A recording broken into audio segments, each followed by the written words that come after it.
Hey, welcome into another edition of Market Takes. We are here on one of the best days of the month and always one of the best days of the year. It's Fed Day, the first Fed meeting, the first FOMC meeting of 2023. I know you could have been anywhere in the world, but you're here with me. I am Dion, Rabouin, reporter for the Wall Street Journal. This is Market Takes. Thanks so much for being with us. We are diving all the way into today's FOMC meeting, Fed Chair Jerome Powell's press conference, the Fed statement. We're going to get into all of that. So sit right there, stick with us. We're going to get through everything in about 15 minutes. We're going to talk through the Fed rate decision, how it aligned with expectations, of course, the reactions to it from the markets. We're going to talk about the environment coming into the meeting today and why maybe the market reacted the way it did, why investors saw what Fed Chair Powell said and what the rest of the FOMC said the way they did. Of course, we're going to have a very thorough breakdown of the chairman's press conference. Also check the markets, see what stocks, bonds, crypto, commodities, currencies, what they're all doing and how they reacted to this meeting, the first of the year, and talk about the outlook for 2023 and what comes next. So we are going to be doing all that right here on Market Takes. This was quite a meeting, quite a meeting. You know, really the Fed only raised rates by 25 basis points. That is a slowdown from December when they raised by 50 basis points. Their previous meeting, they had raised by 75 basis points. In fact, the previous 4 meetings prior to December, they had raised by 75 basis points. So you see we are slowing down on the pace, and Fed Chair Powell came out, you know, he looked like he was ready to go, ready to fight the markets. He said a lot of strong words, but the market kind of gave him the old, we don't believe you, you need more people. We're going to get into what he said and why the market reacted. But look, first, let's talk about the statement. There were a few differences in the Fed statement from the previous meeting in December to this meeting. Most particularly, they took out references to the Russian war in Ukraine, or Russia's war against Ukraine, I think is how they phrased it, saying that was driving prices up. That reference was removed. I think the market got a little excited by that. Also changed a little bit of the wording in terms of their outlook for the pace of rates staying high as opposed to raising and going forward. That might have gotten the market excited as well. But again, when we talk about the Powell press conference, which is when the market really took off and got excited, when you see stocks move way up, when you see bond yields move way down, that was all during the press conference. And it really kind of went against the message that Fed Chair Jerome Powell tried to send, or seemed to be trying to send with this conference, with his words at the press conference. He said, quote, at the last meeting when Fed Chair Powell came out, he said, the Fed needs to see substantially more evidence that inflation is on a sustained downward path. Market kind of took that, said, okay, well, you know, we're moving. He repeated that again today, said we need to see, quote, substantially more evidence. That was very early in the press conference, that inflation is coming back down in order to stop what we're doing, which is stop raising rates. The exact words were, while recent developments are encouraging, we will need substantially more evidence to be confident that inflation is on a sustained downward path. Very, very clear, right? Saying, look, we don't see that inflation, you know, despite the fact that inflation is coming down, we see some progress. We need to see substantially more, not a little more, not some more, substantially more, being very clear on that. He also noted, and I think this might have been something that financial markets got excited about, he said financial conditions have tightened considerably over the past year. That's definitely true. Financial conditions have gotten a lot tighter, but over the past few months, you have seen stock prices rising. You've seen those bond yields going up pretty significantly. And those bond yields coming down as those bond prices have gone up. And that has been easing financial conditions. And a number of different indicators of financial market tightness have shown a precipitous decline in the tightness of financial markets. I threw a couple of those out on Twitter. I don't want to get too nerdy here on Market Takes. I know we got some cool viewers out there who don't like to nerd it up all that much, but that's what we've been seeing from financial markets, a tightening, but a loosening, a considerable loosening a bit over the past few months. So definitely something that you want to keep an eye on, and that it's something to keep in the back of your mind in terms of what the Fed is doing, what they're saying and what they say they're doing, and how we're seeing the markets react to that. Because the Fed really enacts its policies by raising rates, that's one thing, but financial guidance in terms of what they say, what they come out and say they're going to do, what they forecast, that's another big piece of how they move financial markets and how they accomplish their goals of monetary policy. And it doesn't appear that that is working the way it typically has. So definitely something to keep your eye on. In December, we saw the projections for the Fed rate hikes in 2023, but rising to about 5.1 to 5.4%. That would imply a rate of between 5.0 and 5.25 or 5.25 to 5.5. Fed Chair Powell only said somewhere between 5 and 5.25 at this press conference, which means, again, he's kind of lowering back from the Fed's last summary of economic projections. That might have been what got markets excited. Fed Chair Powell, I don't know if he misspoke or just, wasn't thinking about things the way he had talked about them before, but he did specifically say 5 to 5.25. It's a small difference, but it is a difference that is meaningful. As we look out at the chart, or as we look out at the rate of rate hikes so far and the rate of rate hikes going forward into the future, they project they're going to raise rates at least one more time, and markets are saying, look, we don't think that's going to happen. Now, as you see here on your screen, you're seeing the way that rates have moved over the past year or so. We saw that first rate hike coming up in March, and then you see those consistent rate hikes every month since then, and then you see that last hike up there that we just got for this January-February meeting from the Fed. The Fed has continued to raise rates, and they say that they're going to keep on that path, even though they've slowed down. So you see those numbers rising a lot more in some of those earlier months when we had those 75 basis point rate hikes, and now we're down to 25 basis points. So just wanted to throw that chart up there to illustrate the kind of pace of Fed rate increases that we have seen consistently from the Fed and the way that has slowed down over the past few months. So listen, as we're talking about the environment coming into this meeting, it was bullish but worried. And what we've seen since this meeting is just the bullishness, no more the worry. We saw the NASDAQ up huge. We've seen risk assets up huge, getting a big boost from what the Fed chairman said, as well as what we saw from the statement.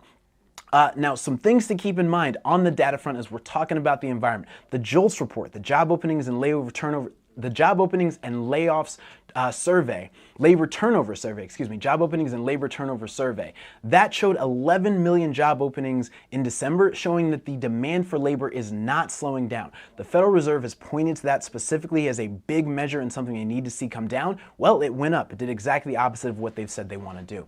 The economic cost index, however, on the other hand, showed smaller than expected increases in wages. So what we are seeing, wage increases are not going up as quickly as they were. They're slowing down. So people aren't making as much more money. But within that, there's a little bit of difference. People who are changing jobs still getting big raises. People who are staying at the same jobs not getting as much. But what we are seeing is a slowdown in terms of hiring. A lot of folks just kind of giving up saying, we can't hire as many people as we want to. Fine, we'll just stick it out where we are. While there's still expectations for and desire for workers, businesses aren't hiring as many workers and those wages aren't rising as fast overall. Now, some other data that was not so great, we have seen a strong turn down in labor. Retail sales down 2 months in a row for the first time since late 2020. Small business optimism down 11 months straight. Existing home sales fell to the lowest since October 2010. PMI reports from the ISM, S&P, all showing the lowest since 2020. Fed regional indexes hitting the lowest since May 2020. That's the Richmond Fed, the Empire State Fed, some of these Philly Fed, the other indexes of manufacturing activity around the country are slowing down and hitting the lowest they have been since we were in lockdown back in 2020.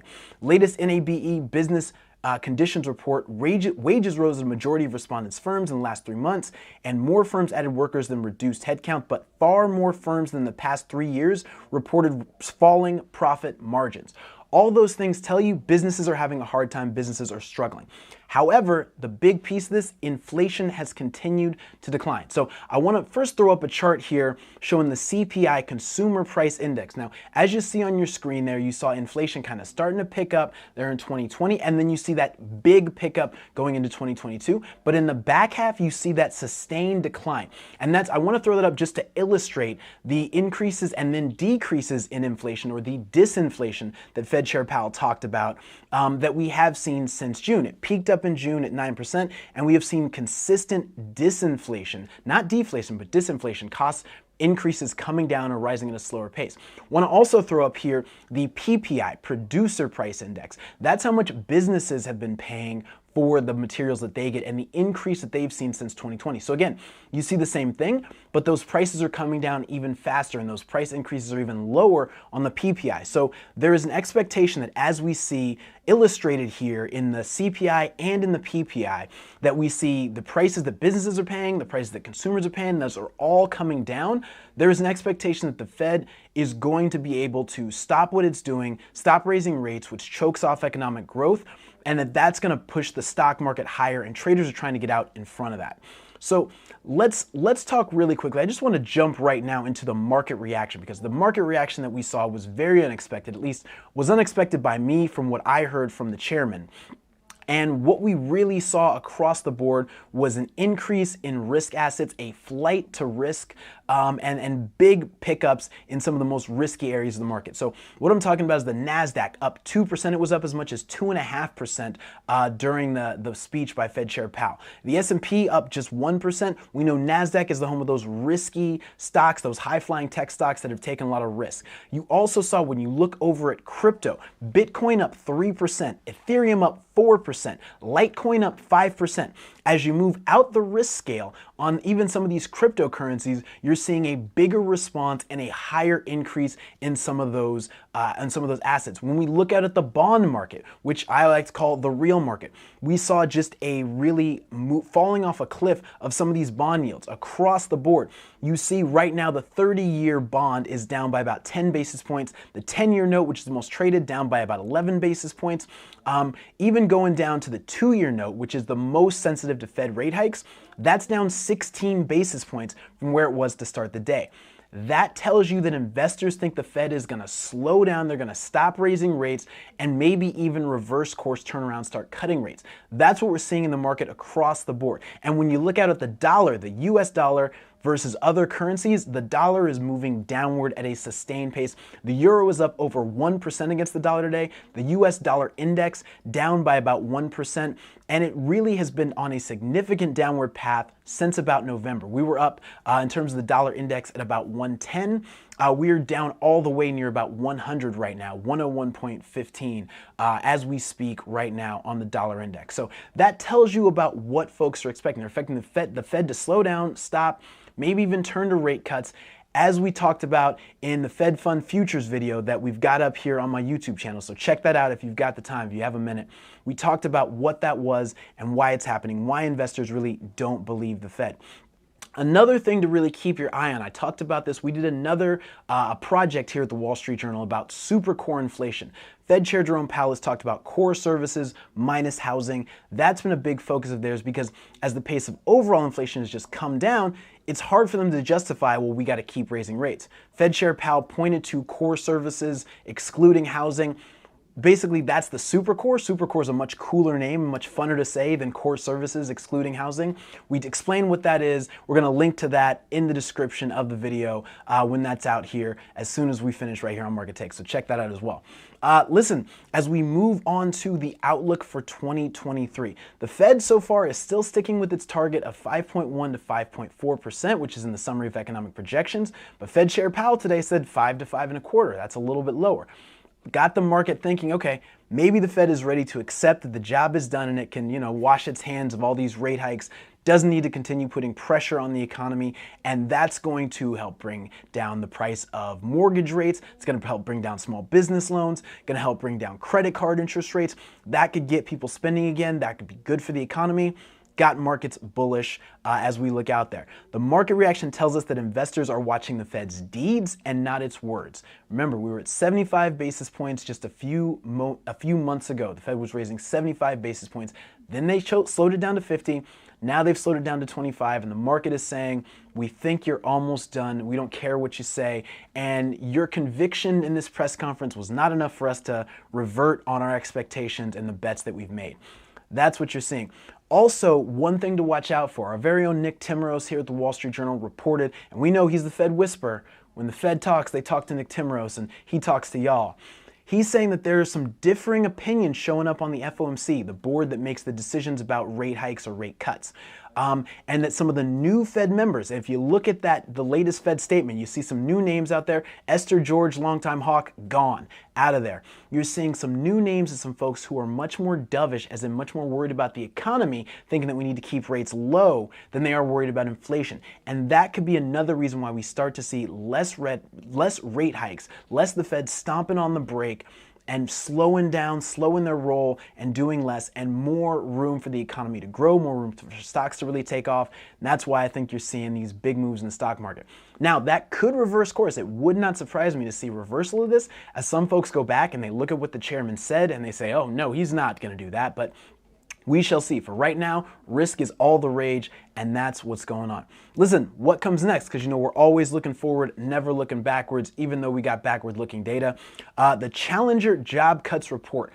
That has not been a thing that investors have been paying a lot of attention to in the market. I think that's a mistake. The Challenger job cut report, with so much emphasis on the labor market in terms of whether we're going to have a recession or whether inflation is going to keep rising, wages are a big part of that. You're going to want to look at that Challenger job cuts report out tomorrow.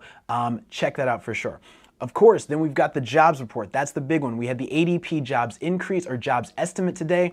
That showed about 108,000 jobs added, much less than expected. That was good news as seen by the market. And we'll see. We got the government's jobs report that's out Friday. That's obviously one that can't be missed. And then another one a little bit more on the fringes, the Employment Trends Index. That's going to be out on Monday. You've also got, and I don't like to talk politics here because that's for the birds, but President Biden will announce his fiscal 2024 budget. That could have big implications because as the Fed is raising rates, as the economy is tightening up, as businesses are having all this trouble, if with a new Republican House of Representatives, the president comes out and puts forward an austere budget, a budget that puts forward some cuts, that maybe doesn't raise spending, that cuts down spending, that could be a sign for markets that there's something to worry about and maybe the recession could settle. So you're going to want to watch that President Biden budget that's supposed to come out here on Monday. Keep your eye on that. That has big implications for the inflation expectations and recession expectations. Listen, and then market takes. We will be back with you on February 15th. We're not going to be doing anything. We got some heat coming for you on the overall YouTube channel, but no market takes until February 15th, and we'll be right back here breaking it down. Listen, I am Dion Rabouin. I know you could have been anywhere in the world, but you're here with me, and I want to say I thank you for that. Catch us back here February 15th on Market Takes.